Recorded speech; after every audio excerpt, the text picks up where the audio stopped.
toujours la même envie, toujours le même objectif. Faire un livre qui intéresse les gens, faire un livre qui nous plaît et faire un livre qui est aussi inspirant. Le sportif regroupe du monde, le milieu de la musique est fait de groupe, ça regroupe du monde. L'écriture, on la partage avec du monde. Voilà, la musique aussi, c'est le côté humain, c'est l'humanisme, c'est faire qu'un et faire peuple avec tout le monde. C'est Manu Kay pour Open 2, deuxième partie.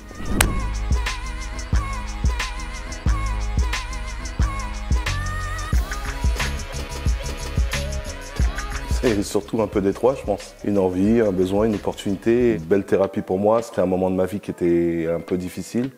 Donc isolé à la maison, je me mets à écrire et au fur et à mesure, je vois que je construis une histoire assez cohérente de ma vie en général, de l'arrivée de mes parents en France, de mon investissement pour la musique et tout autour avec les gens qui sont autour de moi et comment j'ai mis ça en œuvre pendant 25 ans. Voilà, c'était ça l'histoire du livre, avec plein d'anecdotes qui reviennent à chaque passage, un vécu assez personnel, mais en même temps qui parle à pas mal de monde qui ont gravité tout au long de l'histoire avec moi, quoi. Plein de gens se retrouvent à travers ce livre et surtout ce qui est important dans ce livre, c'est qu'ils vont chercher l'histoire. L'histoire, elle est décrite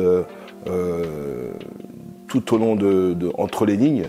Et il y en a qui me disent à chaque fois qu'ils lisent ce livre, ils ouvrent YouTube sur leur ordinateur et ils vont chercher les titres de musique pour se rappeler ou bien pour la connaissance, quoi, de ce qu'ils ont entendu, ce qu'ils lisent à travers le livre et qui ne connaissent pas, c'est sur YouTube qu'ils redécouvrent les intitulés des livres. Voilà.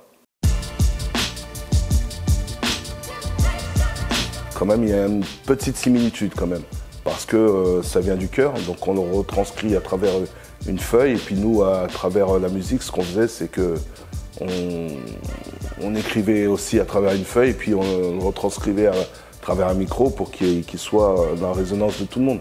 Mais là, le livre, c'est un peu pareil, mais il y a une petit goût différent quand même. Voilà, on prend plus de temps sur l'écriture, on va essayer de s'appliquer parce qu'on sait que c'est quelque chose qui reste et qui va être dilué tout au long d'une vie, quoi.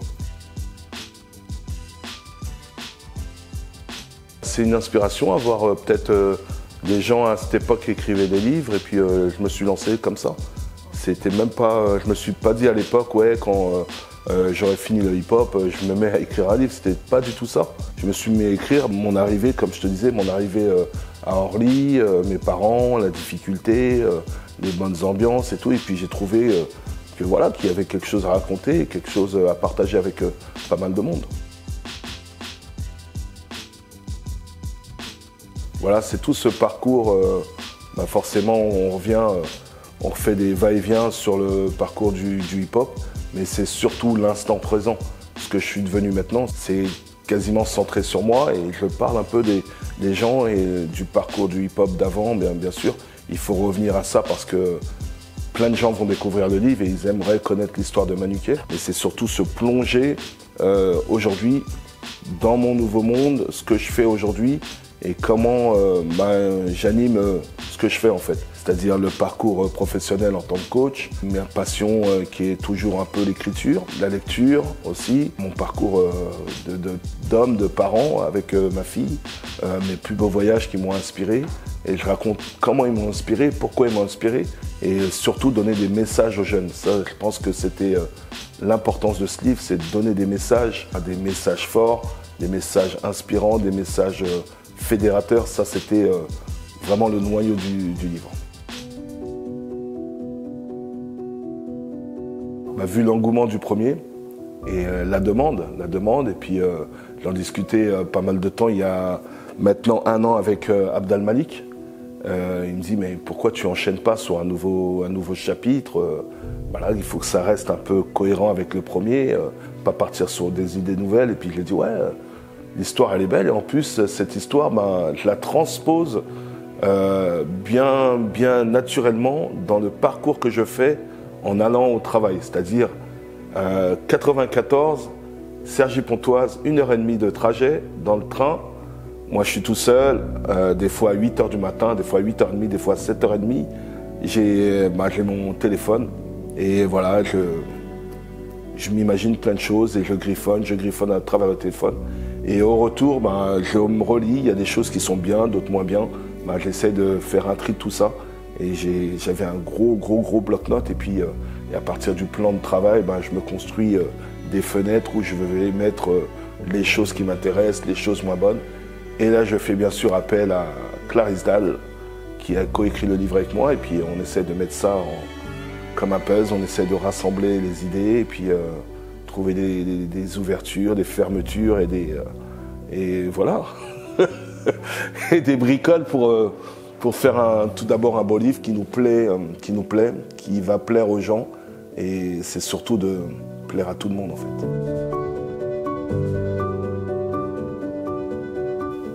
Je me suis senti un peu effacé dans le premier. C'est-à-dire qu'il y a eu des longues périodes où je restais sans écrire pendant 3 mois, 4 mois. Et je revenais sur les situations. Et des fois, je voyais que je perdais le fil. C'est-à-dire le fil du feeling, le fil de cette intensité qu'il y avait à travers mes premières notes.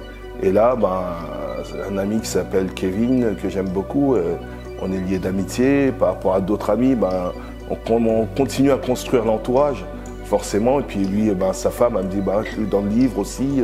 Elle a sorti un bouquin, puis on amène à des histoires. Elle dit, tiens, je vais sortir j'ai envie d'écrire un nouveau livre. Est-ce qu'on peut mettre nos forces ensemble? Est-ce qu'on peut parler de tout ça? Et puis voilà, on se trouve des heures d'entretien, et puis on construit. Et puis je vois que finalement, les défauts que j'avais sur le premier livre, je les ai plus. Parce qu'il y a ce raccordement, attention là, hop, on revient là-dessus, tac, tac. Et je trouve que c'était super passionnant déjà et super intense dans l'intensité du livre, c'est ce que je voulais. Et voilà, fluide, toujours la même envie, toujours le même objectif. Faire un livre qui intéresse les gens, faire un livre qui nous plaît et faire un livre qui est aussi inspirant.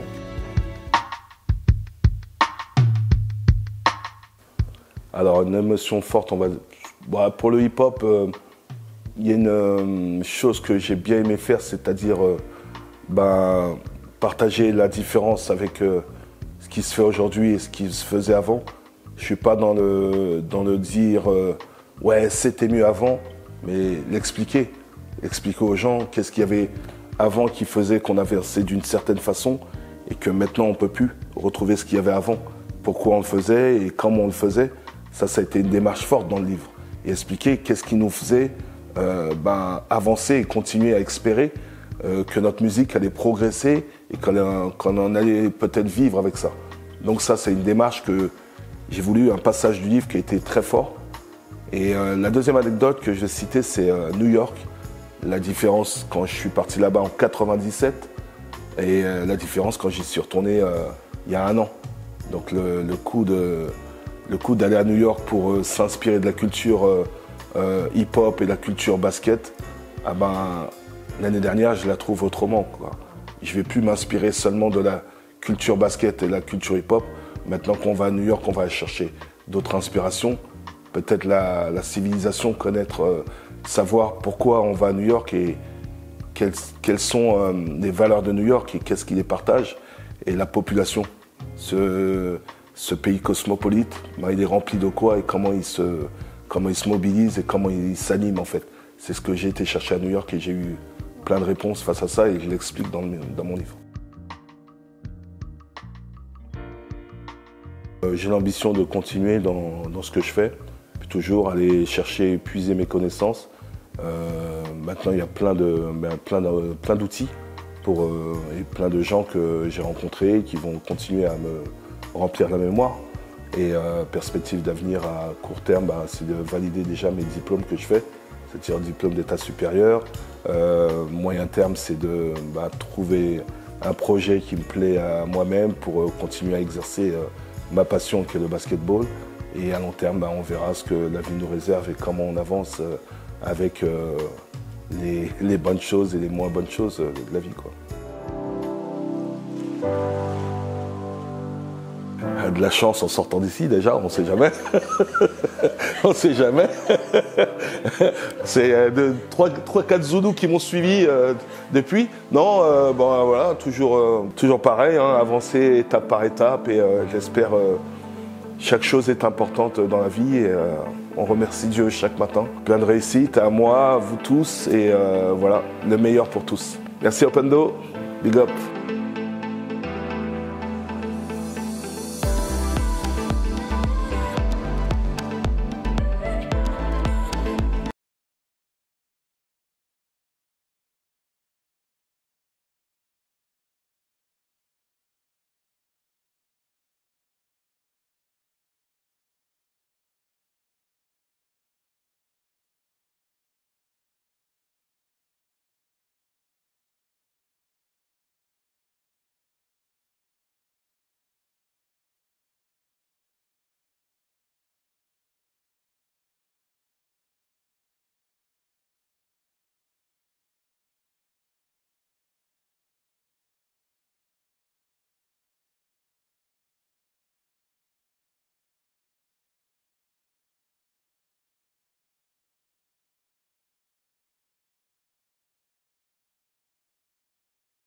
Retrouvez la vidéo complète sur YouTube Opendo.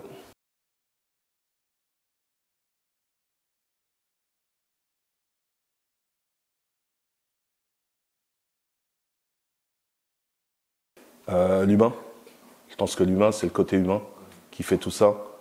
Le sportif regroupe du monde, le milieu de la musique est fait de groupe, ça regroupe du monde. L'écriture, on la partage avec du monde. Voilà, la musique aussi, c'est le côté humain, c'est l'humanisme, c'est faire qu'un et faire peuple avec tout le monde.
Voilà. On en a hâte. Donc tu nous disais que ton livre parlera de qui tu es maintenant, un focus vraiment sur maintenant. C'est un peu un retour d'expérience. Exactement. Voilà, donc, du coup, c'est un super exemple de remise en question, de reconversion. Et ça se fait beaucoup, de plus en plus, les reconversions, même professionnelles. Ouais. Et les gens doutent beaucoup, parfois renoncent, il y a un manque de connaissances, un manque de confiance en soi. Ouais. Comment tu analyses ça, toi, et les conseils que tu as envie de donner Bien entendu, c'est des choses qui me sont arrivées. Donc, ce manque de confiance, ce manque d'envie d'y aller, mais se dire, ah, peut-être pas, on m'a dit ça, je vais quand même prendre un pas de recul pour réfléchir. C'est surtout se dire, dans quel besoin tu es, où sont les besoins. Donc, j'ai besoin de ci, j'ai besoin de ça, voir où tu peux te rattacher d'abord. Avant de me lancer dans une formation, la première fois, je me suis lancé dans cette formation qui était l'animation socioculturelle, donc c'est-à-dire coordonner des équipes afin de valoriser des projets. Je me suis dit, qu'est-ce que je vais faire avec ça? déjà, ça va me donner une connaissance sur la coordination. Ça va me donner une connaissance sur construire des projets. Ça va me donner une connaissance sur manager des groupes, les mettre dans une situation où on avance tout le monde ensemble. Je me suis dit, voilà, j'ai peut-être besoin de ça. Donc, je me suis lancé là-dedans. Donc, vous aussi, qui avez des problèmes de reconversion, se dire, c'est quoi mes besoins aujourd'hui? Peut-être, voilà, j'ai besoin de partir dans le médical, j'ai besoin de partir dans la mission socio-culturelle, dans le visuel, c'est toutes ces étapes qu'on doit prendre en compte et écrire, se dire, voilà, j'ai besoin de perfectionner peut-être les langues, perfectionner, voilà. Il y a plein de choses à explorer, mais il faut savoir déjà qu'est-ce qu'on a besoin. Et moi, c'est ma première en fait réflexion que je me suis faite. Et à partir de là, je me suis dit, à travers ça, ça va me donner d'autres billes, ça va me donner d'autres, ça va me cultiver. Et forcément, après, en découle toutes mes animations au niveau du basket, c'est-à-dire aller chercher des billes dans la préparation physique, aller chercher des billes dans l'analyse vidéo, tout ça, ça a été une construction qui a été prise d'étape en étape. Voilà. Et je pense que pour les gens, ça peut être pareil.